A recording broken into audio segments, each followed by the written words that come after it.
গুহার অন্ধকারে ভয় ছিল না একটুও, কারণ আল্লাহ বলেছিলেন, আমি আছি তবুও। বদরের ময়দানে ছিল না অস্ত্রের জোর, ঈমানের শক্তিতেই জয় এলো ভোর।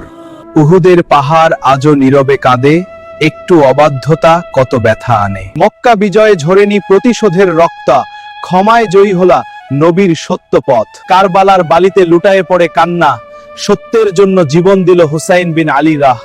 মদিনার পথে গড়া হলো শান্তির বাসা, ভালোবাসায় বাধা পড়ল উম্মাহর আশা। প্রিয় নবী, আপনি আমার জন্য কত কষ্ট করছেন, ওনার জন্য কি করতে পারছি আমরা? যেই নবীকে সৃষ্টি না করলে জগৎ সৃষ্টি করতেন না, এমনকি আমরাও সৃষ্টি হতাম না দুনিয়াতে। আসুন সবাই মিলে নবীজির হুকুমগুলি মেনে চলি, তাতে আমাদের আল্লাহ খুশি। চুপ থাকা দুর্বলতা নয়, চুপ থাকা অনেক মনের শান্তি। সব কথা বললেই মান কমে যায়, ওইটাই বাস্তব ভাই। নীরবতাই শিখাই আত্মা সম্মান। ইস্তেমার ময়দানে চোখ ভিজে যায়, পাপের বোঝা জ্বরে অসরতে। আজও ফিরো ভাই, সময় আছে আল্লাহর রহমতে। আশার প্রান্তে আগুন রোদ, কাঁপতে অন্তর বয়ে। আজও ফিরো রবের পথে, নেক আমলি ভরসা হয়ে। নমাজে মাথা ঝুঁকলে ভাঙ্গে অহংকার, আল্লাহর কাছে মানুষ হয় সমান। বারে বার দুনিয়ার গর্ব ক্ষণিক থাকবে না সাথে, আমলি হবে সঙ্গী কবরের রাতে। হাজার কষ্ট আসুক তবু ভেঙ্গে পড়া যাবে না, সংগ্রামে পথ ধরলে ভাই তোমাকে কেউ থামাতে পারবে না ভাই। সে থাকা মানুষগুলো কত ব্যথা লুকাই, জীবন নামের খেলা ভাই, সবাই কোনো না কোনো ক্ষতি চাই। কাঁধে কাঁধ লাগিয়ে চললে জীবন হয় সহজ, একা পথ চলতে গেলে সবাই হয়ে যায় বিরত। আমি যখন একদিন এক জায়গা দিয়ে যাচ্ছিলাম, তখন একটি ছোট ছেলে কাঁদতেছে। তখন আমি জিজ্ঞাসা করছিলাম, বাবু তুমি কেন কাঁদো?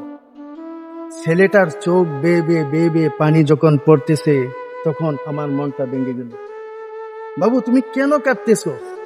উনি এই ছোট ছেলেটা বলতেছে, আমি ওই জন্যই কাঁদতেছি, আমার প্রিয় নবী সাল্লাল্লাহু আলাইহি সাল্লাম উনি বলে উহুদের ময়দানের যুদ্ধে দাঁত মুবারক শহীদ করেছিল, যেই জন্য আমি কাঁদতেছি। তখন ছেলেটাকে জিজ্ঞেস করলাম, তুমি কিভাবে জানতে পারলা? তখন ছেলেটা উত্তরে বলল, আমি যখন মাদ্রাসায় পড়ি, হুজুরে আমার এই কথাটাই বললো।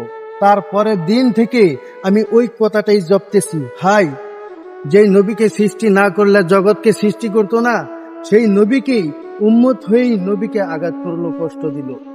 ওইটাই মনে ভেবে ভেবে কাঁদতেছি। আর আমার তো পিতা নেই, মা নেই। ছোটকালে আমাকে রেখে মা বাবা দুনিয়া ছেড়ে মাটির ঘরে চলে গেছে, তাই সেই দুঃখ নিয়েও কাঁদতেছি। আর সেই দুঃখটাই হলো আমার নবীকে ছোট রেখে বাবা দুনিয়ার থেকে বিদায় নিয়েছিল, বাবা আব্দুল্লাহ, সেই এতিম বাবা। আর আমি একজন সেই এতিম বাবার ছেলে, তাই নবীর দুঃখে দুঃখী হয়ে আমি কাঁদতেছি। দুনিয়ার পথ যেন দুকা, মনের খেয়াল যেন না চলাই। আল্লাহর পথে যারা চলে তাদের মন শান্তি পায়। মানুষের হাসি ঠাট্টা প্রশংসা সবই একদিন হারাবে। তবা করো চলো ভাই, জাহান্নামের আগুন দুনিয়ায় খুব ভয়ঙ্কর ভাই। কোরআনের আয়াতে বুঝে পাই জীবনের দিশা, রহমতের ছায়া থাকলে বদলে যায় জীবনের দুঃখ দিশা।